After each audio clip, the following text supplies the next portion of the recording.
En fait, c'est un des terrains français les plus historiques au niveau aviation.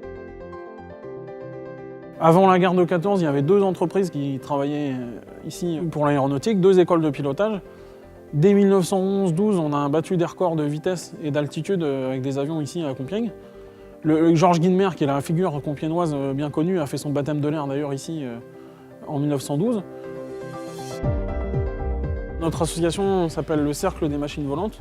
C'est une association NOAA 1901 reconnue d'intérêt général. Le but de notre association, c'est de restaurer le patrimoine aéronautique et de transmettre aux jeunes générations le goût de l'aviation en fait, et les techniques aéronautiques.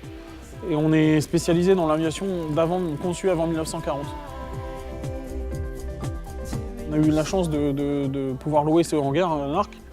Et voilà, ça nous a permis de nous développer. On peut garer nos avions dans des conditions très bonnes.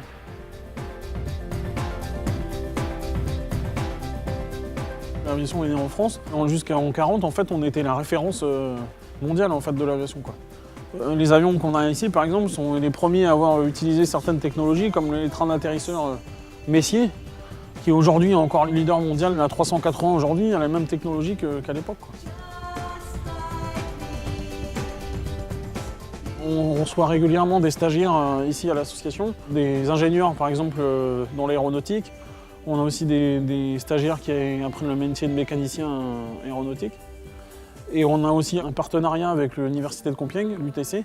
Dans ce cadre-là, on reconstruit un avion de course des années 30.